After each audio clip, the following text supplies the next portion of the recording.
मंत्रिमंडल के मेरे सहयोगी डॉक्टर जितेंद्र सिंह जी, शक्तिकांत दास जी, डॉक्टर सोमनाथन जी, अन्य वरिष्ठ अधिकारीगण, देश भर से जुड़े सिविल सर्विसेज के सभी साथी, देवी और सज्जनों, आप सभी को सिविल सर्विसेज डे की बहुत बहुत शुभकामनाएं।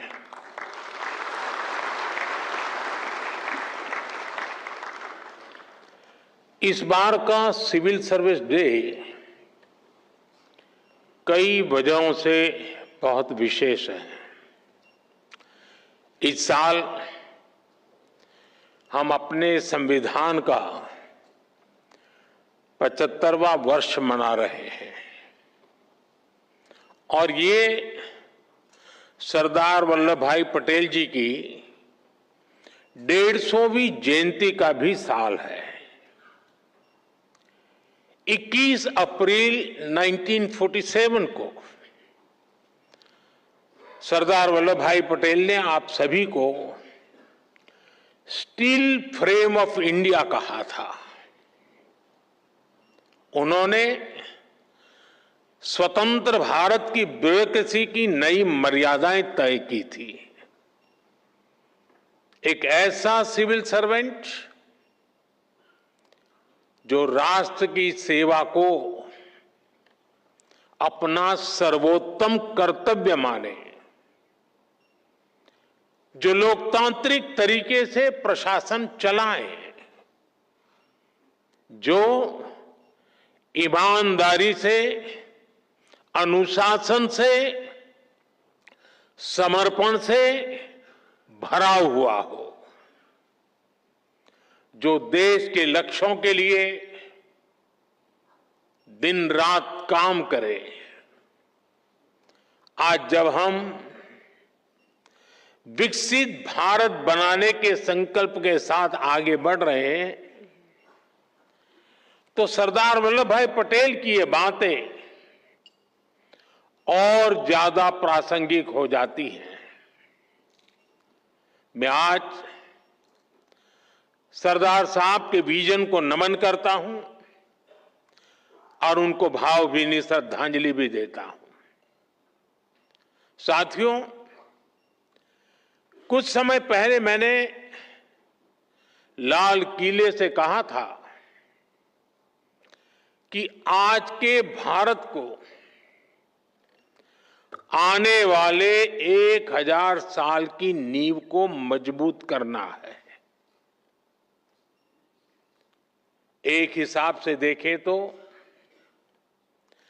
1000 साल की सहस्त्राब्दी में पहले 25 साल बीत गए हैं।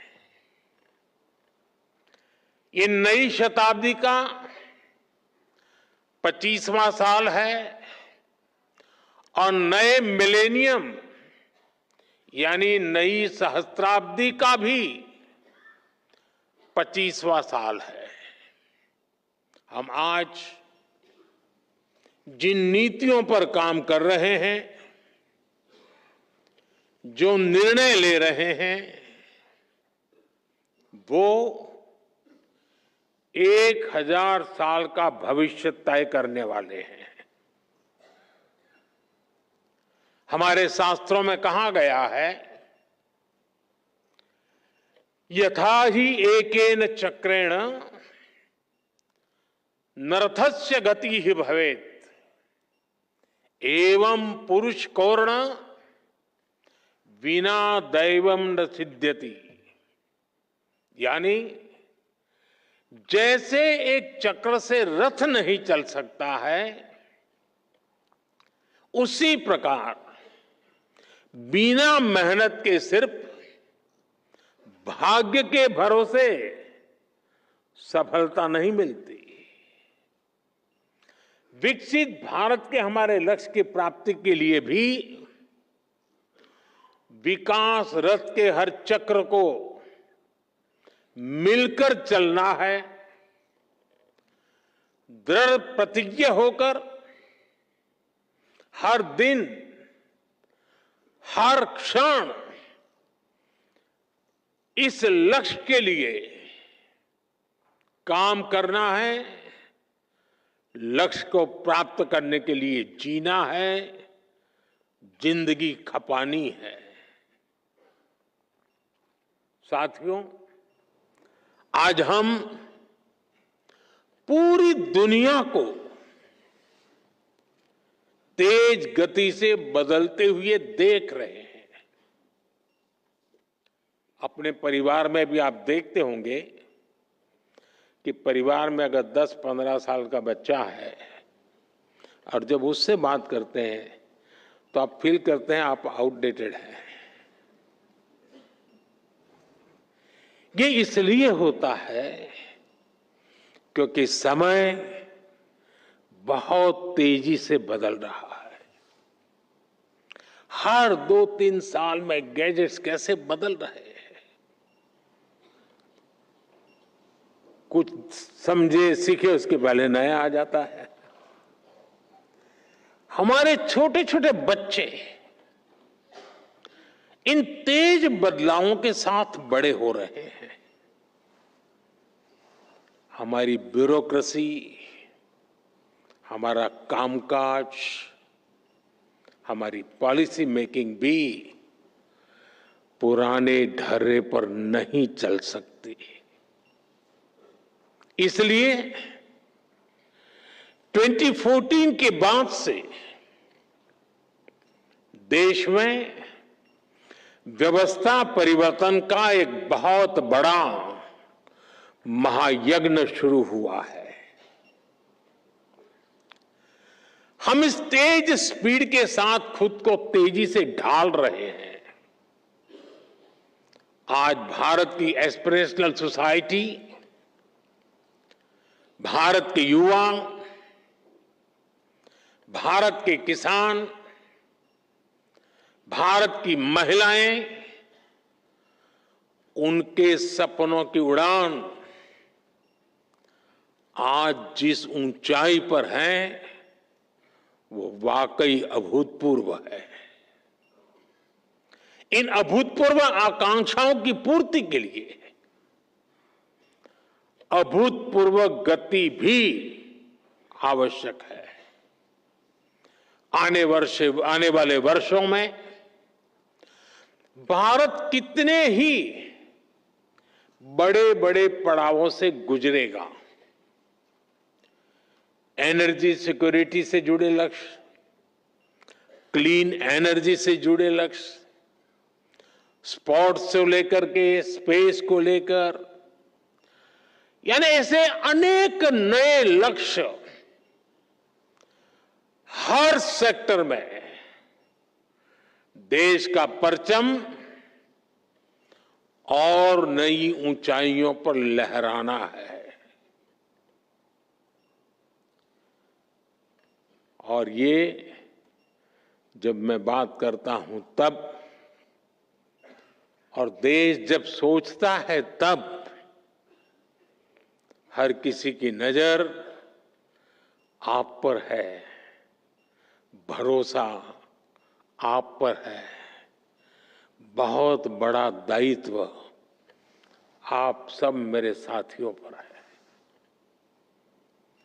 आपको जल्द से जल्द भारत को दुनिया की तीसरी सबसे बड़ी इकोनॉमी भी बनाना है। इस काम में विलंब न हो, ये हम सभी को सुनिश्चित करना है। साथियों, मुझे खुशी है कि इस बार सिविल सर्विसेज डे के theme holistic development of India रखी गई है। ये सिर्फ एक थीम नहीं है, ये हमारा कमिटमेंट है। देश की जनता से हमारा वादा है। होलिस्टिक डेवलपमेंट ऑफ इंडिया, यानी no village left behind, no family left behind, no citizen left behind.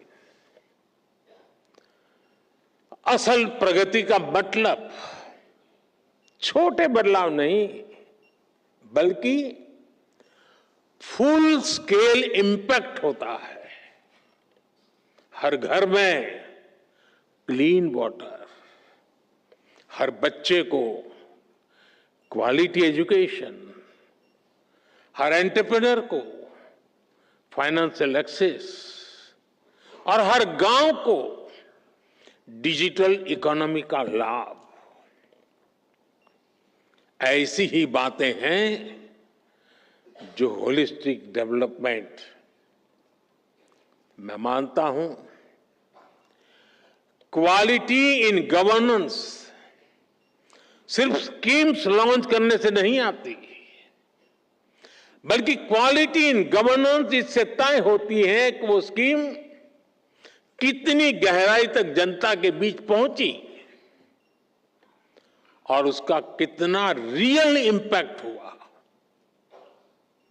आज राजकोट हो, गोमती हो, तिनसुकिया हो, कोरापुट हो, ऐसे कितने ही जिलों में हम यही इंपैक्ट देख रहे हैं।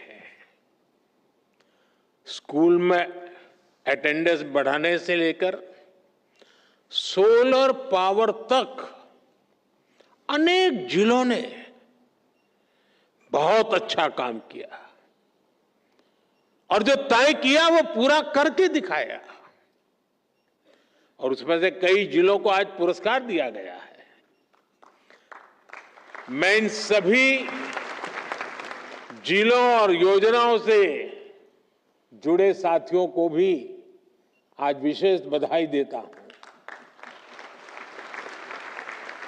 साथियों, बीते 10 सालों में भारत ने इंक्रीमेंटल चेंज से आगे बढ़कर इंपैक्टफुल ट्रांसफॉर्मेशन तक का सफर देखा है।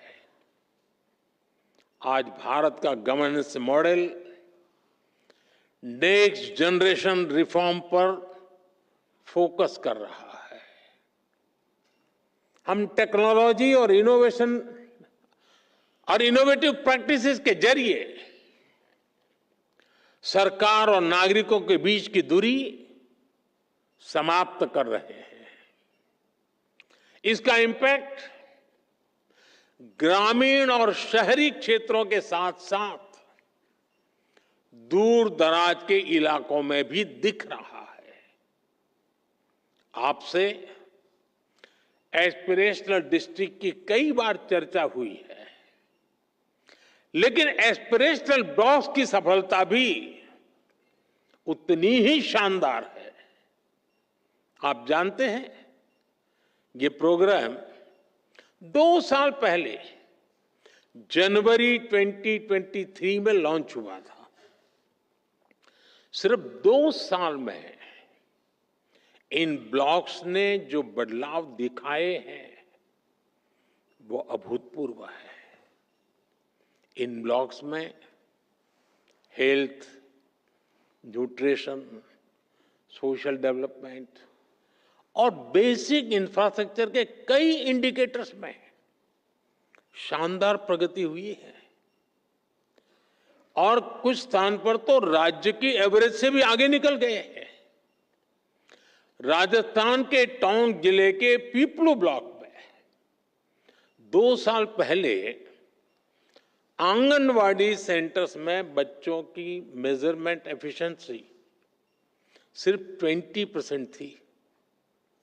अब ये 99% से भी ज्यादा हो गई है।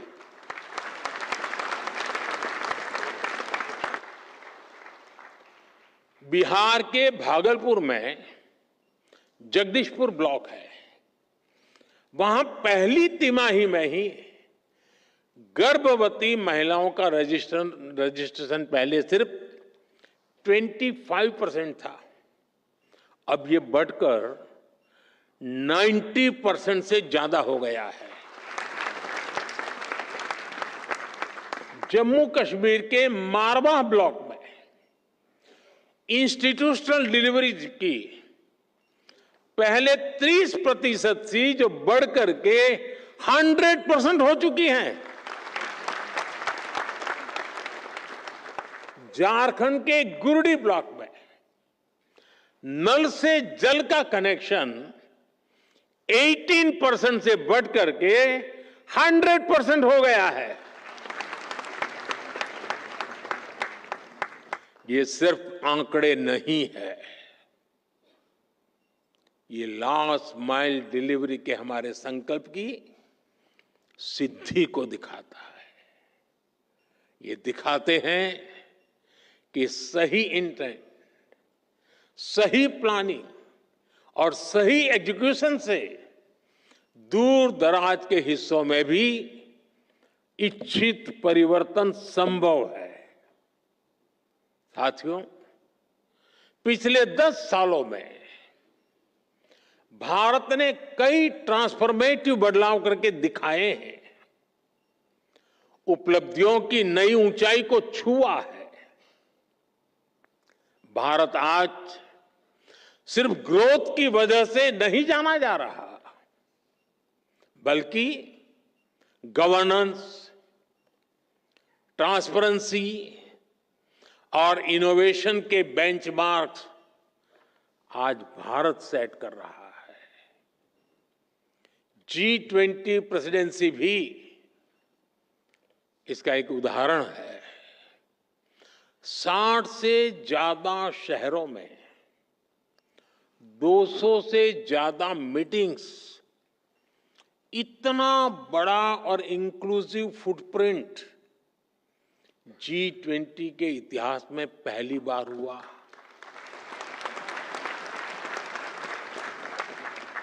और यही तो होलिस्टिक अप्रोच है। जन भागीदारी की अप्रोच ने G20 को एक जन आंदोलन बना दिया। स्कूल में 8वीं कक्षा का बच्चा भी चर्चा करता था G20 हो रही है, और दुनिया ने भी माना India is not just participating, it is leading. साथियों, आजकल हम गवर्नमेंट एफिशिएंसी की भी बहुत चर्चा सुनते हैं, लेकिन भारत इसमें भी दुनिया के दूसरे देशों से 10-11 साल आगे हैं। पिछले 11 वर्षों में हमने डिले सिस्टम को खत्म करने की कोशिश की है। हम नए प्रोसेसेस बना रहे हैं। हम टेक्नोलॉजी के माध्यम से टर्न अराउंड टाइम को घटा रहे हैं। ईज ऑफ बिजनेस को बढ़ावा देने के लिए हमने 40,000 से ज्यादा कंप्लायंसेस को खत्म किया है।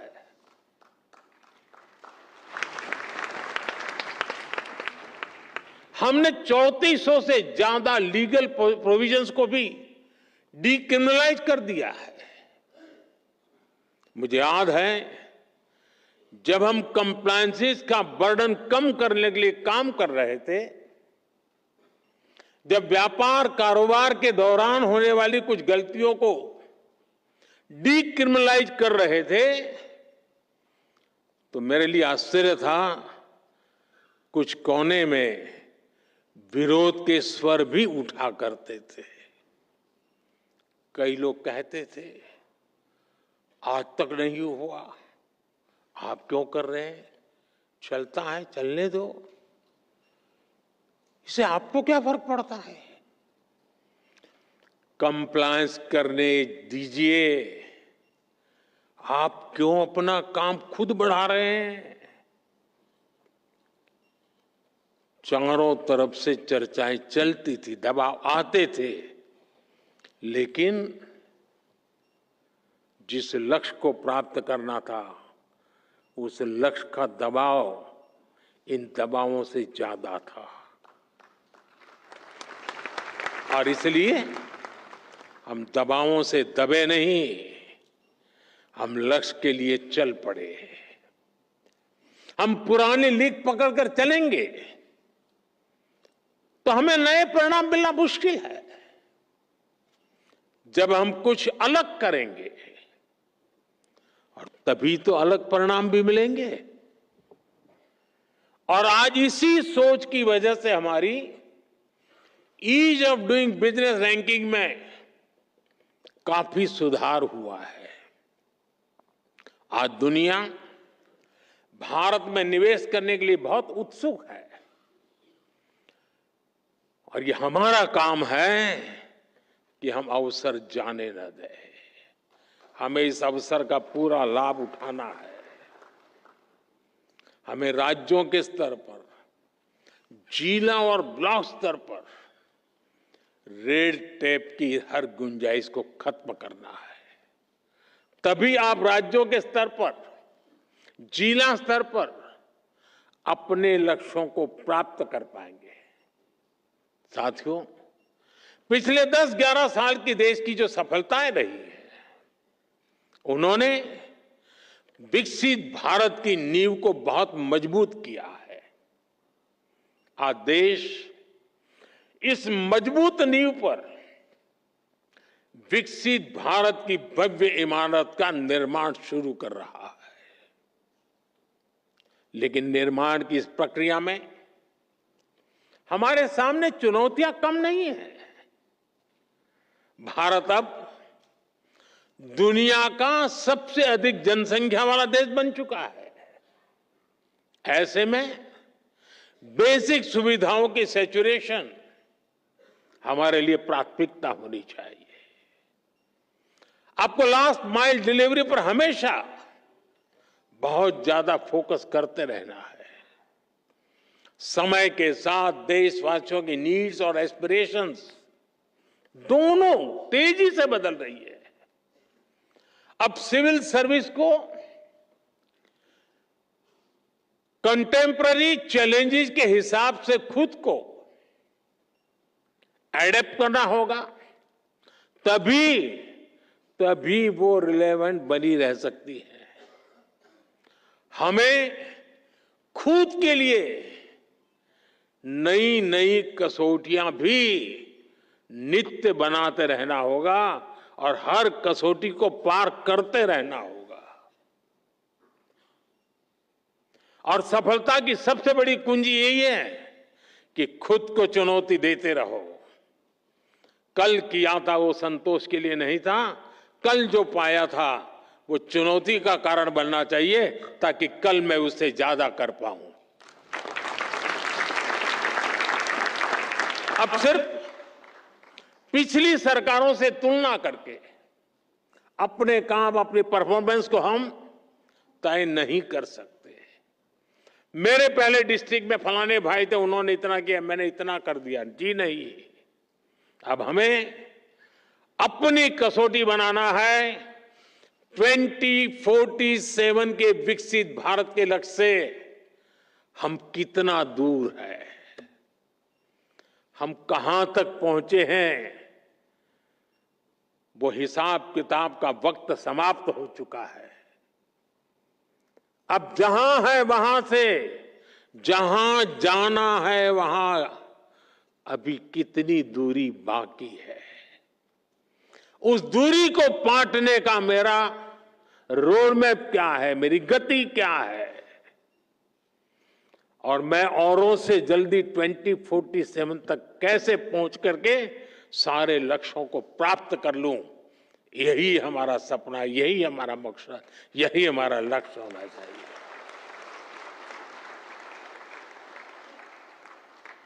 हमें हर सेक्टर में देखना होगा कि जो लक्ष्य हमने तय किए हैं, क्या उनको पाने के लिए हमारी वर्तमान स्पीड काफी है? अगर नहीं है तो हमें उसे बढ़ाना है। हमें याद रखना है, आज जो टेक्नोलॉजी हमारे पास है वो पहले नहीं थी। हमें टेक्नोलॉजी की ताकत के साथ आगे बढ़ना है। 10 साल में हमने 4 करोड़ गरीबों के लिए पक्के घर बनाए, लेकिन अभी 3 करोड़ नए घर बनाने का लक्ष्य हमारे सामने है। हमने 5-6 सालों में 12 करोड़ से ज्यादा ग्रामीण घरों को नल कनेक्शन से जोड़ा है। अब हमें जल्द से जल्द गांव के हर घर को नल कनेक्शन से जोड़ना है। 10 साल में हमने गरीबों के लिए 11 करोड़ से ज्यादा शौचालय बनाए। अब हमें वेस्ट मैनेजमेंट से जुड़े नए लक्ष्यों को जल्द से जल्द प्राप्त करना है। कोई सोच भी नहीं सकता था कि करोड़ों गरीबों को 5 लाख रुपए तक का मुफ्त इलाज मिलेगा। अब हमें देश की जनता में न्यूट्रिशन को लेकर नए संकल्पों को सिद्ध करना है। हमारा एक ही लक्ष्य होना चाहिए, 100% कवरेज, 100% इम्पैक्ट। इसी अप्रोच ने 10 साल में 25 करोड़ लोगों को गरीबी से बाहर निकाला है। यही अप्रोच भारत को गरीबी से पूरी तरह मुक्त करेगा। साथियों, एक दौर ऐसा था जब ब्यूरोक्रेसी का रोल एक रेगुलेटर का होता था, जो इंडस्ट्रियलाइजेशन और एंटरप्रेन्योरशिप की स्पीड को कंट्रोल करती थी। इस सोच से भी देश बहुत आगे निकल चुका है। आज हम ऐसा एनवायरनमेंट क्रिएट कर रहे हैं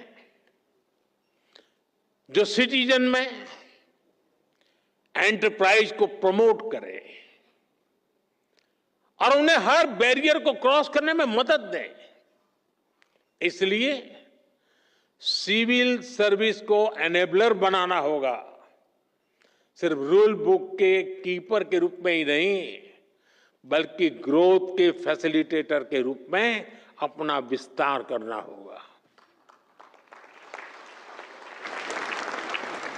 मैं आपको एमएसएमई सेक्टर का उदाहरण दूंगा। आप जानते हैं, देश ने मिशन मैन्युफैक्चरिंग शुरू किया है। इसकी सफलता का बहुत बड़ा आधार हमारा एमएसएमई सेक्टर है। आज दुनिया में हो रहे बदलावों के बीच हमारे एमएसएमईज, स्टार्टअप्स और युवा उद्यमियों के पास एक अभूतपूर्व ऐतिहासिक अवसर है। ऐसे में ये जरूरी है कि हम ग्लोबल सप्लाई चेन में अधिक कॉम्पिटिटिव बने। हमें यह भी याद रखना है कि एमएसएमईज का कंपटीशन सिर्फ छोटे एंटरप्रेन्योर से नहीं है, इनकी प्रतिस्पर्धा पूरी दुनिया से है। अगर एक छोटे से देश में किसी इंडस्ट्री के पास हमसे बेहतर ईज ऑफ कंप्लायंसेस है, तो वो हमारे देश के स्टार्टअप का ज्यादा मजबूती से मुकाबला करेगा। इसलिए हमें ये निरंतर देखना होगा कि ग्लोबल बेस्ट प्रैक्टिसेस में हम कहां स्टैंड कर रहे हैं। भारत के इंडस्ट्री का लक्ष्य अगर ग्लोबली बेस्ट प्रोडक्ट बनाने का है, तो भारत की ब्यूरोक्रेसी का लक्ष्य दुनिया में सबसे best ease of compliances environment देने का होना चाहिए।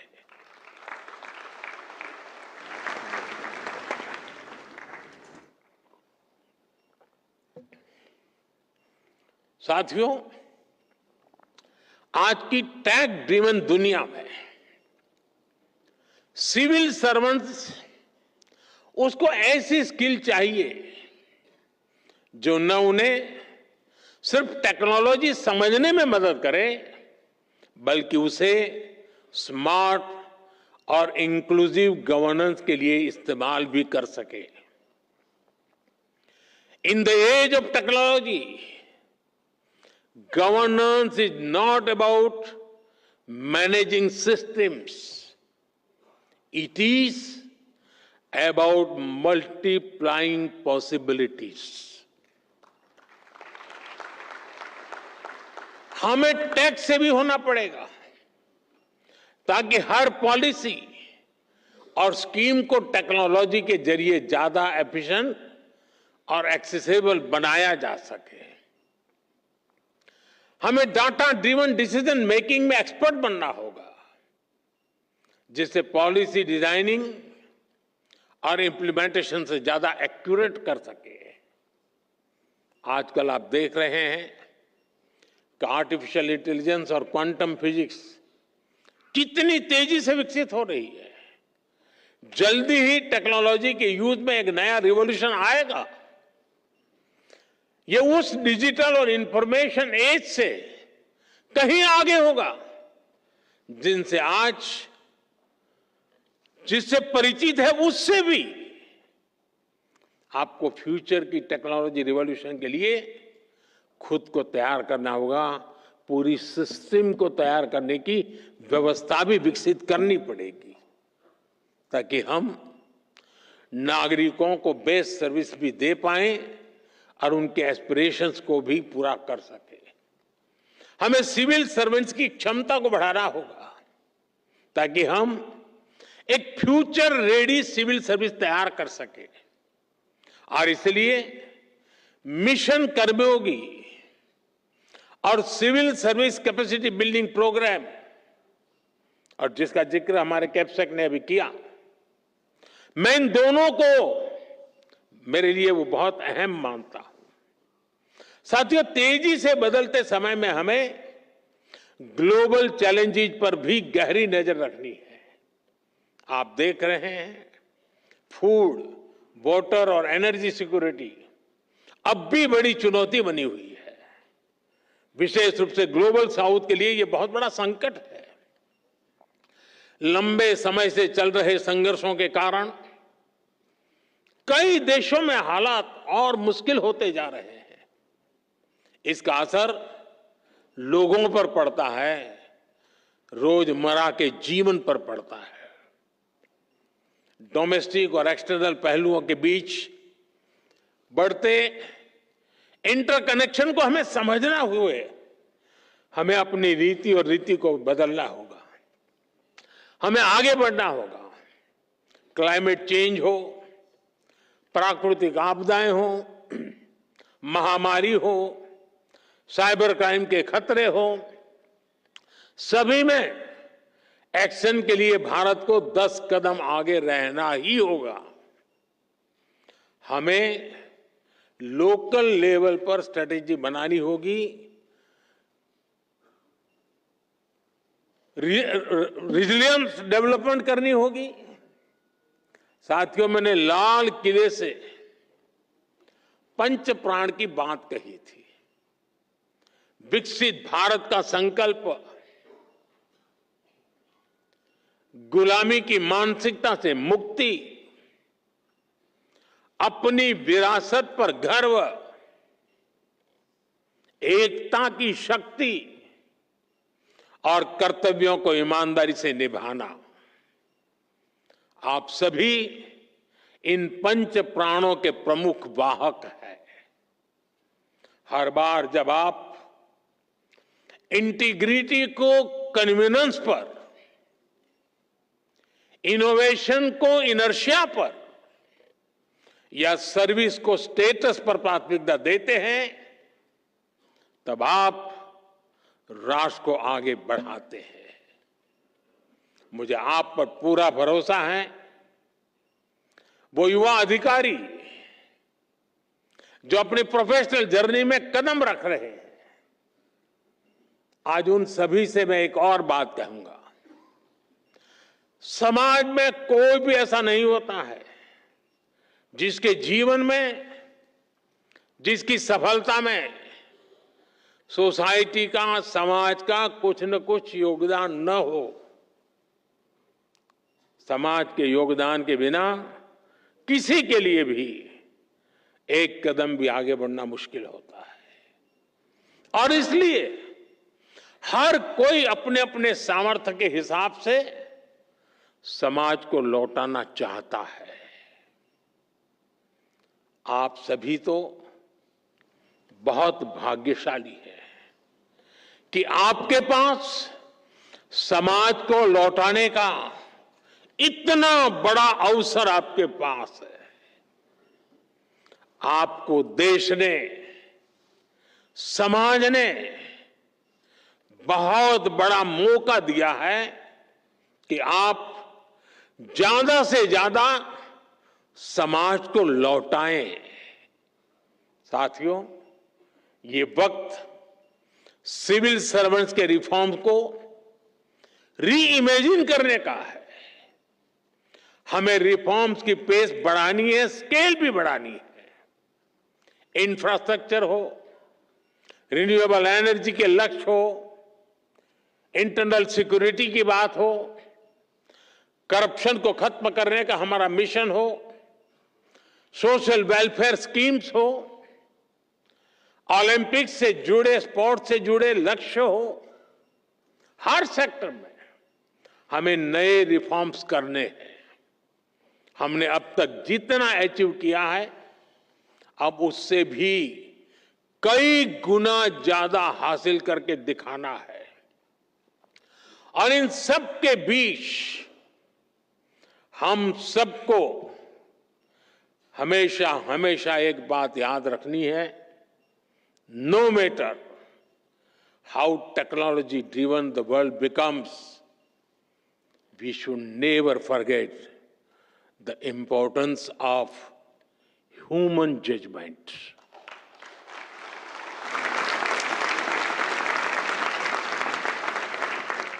संवेदनशील रहिए, गरीब की आवाज सुनिए, गरीब की तकलीफ समझिए, उनका समाधान करना अपनी प्राथमिकता बनाइए। जैसे अतिथि देवो भव होता है, वैसे ही नागरिक देवो भव, इस मंत्र को लेकर के हमें चलना है।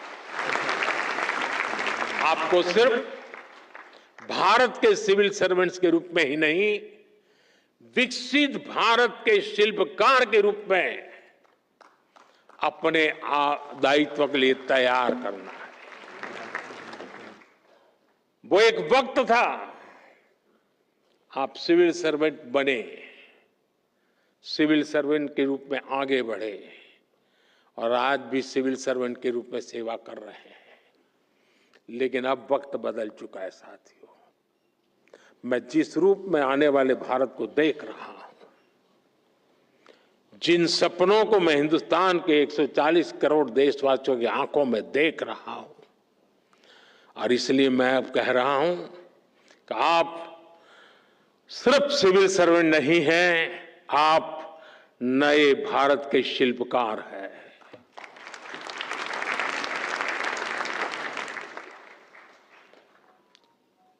शिल्पकार का उस दायित्व निभाने के लिए हम स्वयं को सक्षम बनाएं, हम समय को लक्ष्य के लिए समर्पित करें,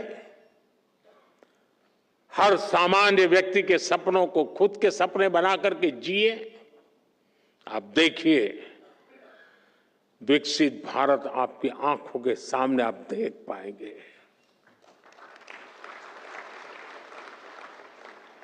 मैं आज लेक्चर कर रहा हूं, तब मेरी नजर एक छोटी सी गुड़िया पर गई, वहां बैठी है। हो सकता है वो 2047 में शायद यहां कहीं बैठी होगी। ये सपने हमारे होने चाहिए, विकसित भारत का यही हमारा लक्ष्य होना चाहिए। बहुत बहुत शुभकामनाएं, बहुत बहुत धन्यवाद।